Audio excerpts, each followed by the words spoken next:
पुनर्जागरण, रेनेसांस, हम सब ने ये शब्द सुना है ना? पर इसका असल मतलब क्या था और आज भी ये हमारे लिए क्यों जरूरी है? चलिए आज इसी की गहराइयों में उतरते हैं।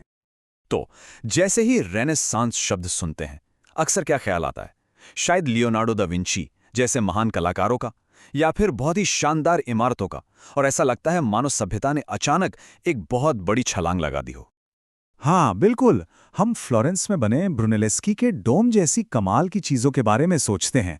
ऐसा लगता है जैसे ये एक नई जागी हुई दुनिया के जन्म का सबूत हो।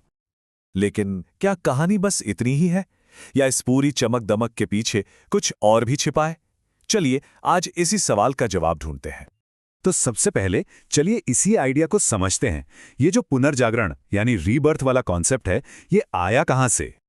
अब देखिए, दिलचस्प बात यह है कि ये शब्द उस दौर के लोगों ने खुद इस्तेमाल नहीं किया था। इससे तो सदियों बाद 19वीं सदी में एक इतिहासकार जैकब बर्कहार्ट ने मशहूर किया। उनके हिसाब से ये दौर, जिसे वो अंधकार युग कहते थे, उसके बाद कला और संस्कृति का एक, कह सकते हैं, अचानक हुआ पुनर्जन्म था। पर सोचिए, इतना बड़ा सांस्कृतिक धमाका यूं ही तो नहीं हो गया होगा, है ना? इसे भड़कने के लिए एक सही माहौल, एक सही चिंगारी की जरूरत थी।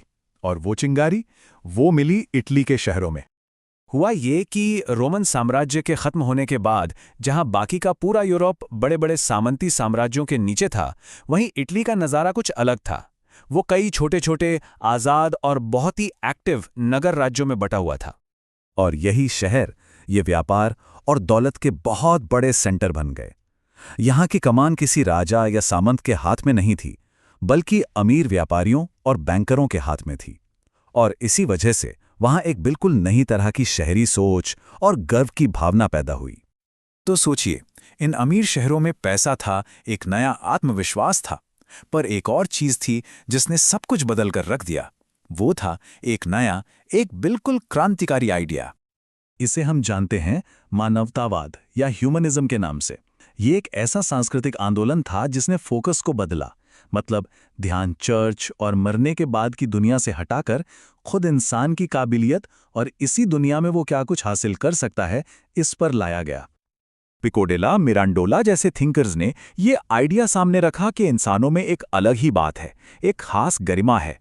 मतलब हमारे अंदर सीखने और कोशिश करने के जरिए महान बनने की ताकत है। तो ये सोच में एक बहुत बहुत बड़ा बदलाव था। अब सारा जोर भगवान और परलोक पर नहीं था, जोर इस बात पर था कि इसी दुनिया में इंसान की जिंदगी कैसी है और उसे कैसे बेहतर बनाया जा सकता है। और देखिए, जब सोच बदलती है तो दुनिया भी बदलती है।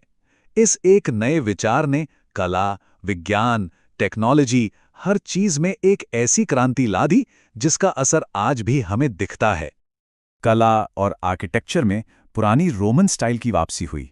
अब आर्टिस्ट्स का फोकस रियलिज्म पर था, गणित के हिसाब से सब कुछ सटीक बनाने पर था और इंसानी शरीर की खूबसूरती को दिखाने पर था। ये दौर सच में दुनिया को बदलने वाली घटनाओं से भरा पड़ा था। और इन सारे बदलावों की स्पीड को कई गुना बढ़ा दिया प्रिंटिंग प्रेस की खोज ने। अब नए नए आइडियाज पहले से कहीं ज्यादा तेजी से और कहीं ज्यादा दूर दूर तक फैल सकते थे। पर रुकिए, कहानी यहीं खत्म नहीं होती।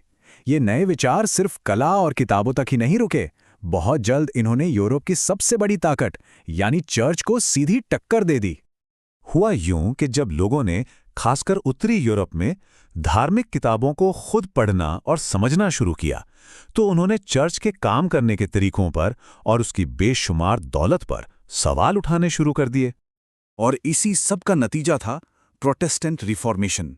मार्टिन लूथर जैसे लोगों ने चर्च की अथॉरिटी को खुली चुनौती दी और इसके साथ ही यूरोप की धार्मिक एकता हमेशा हमेशा के लिए टूट गई।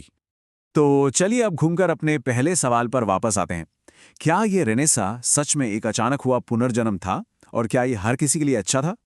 जब हम रेनेसांस मैन की बात करते हैं, उस आदर्श इंसान की जो सब कुछ जानता है, सब कुछ कर सकता है, तो हमें ये सवाल भी पूछना ही पड़ता है कि ये जो नई सोच थी, ये जो तरक्की थी, इसका फायदा आखिर मिला किसको? देखिए, आज के ज्यादातर इतिहासकार ये मानते हैं कि ये पुनर्जन्म वाली कहानी थोड़ी एक तरफा है। पहली बात, ये बदलाव अचानक नहीं बल्कि बहुत धीरे धीरे आया था। दूसरी बात, इसमें अरब और चीनी सभ्यताओं का भी बहुत बड़ा हाथ था।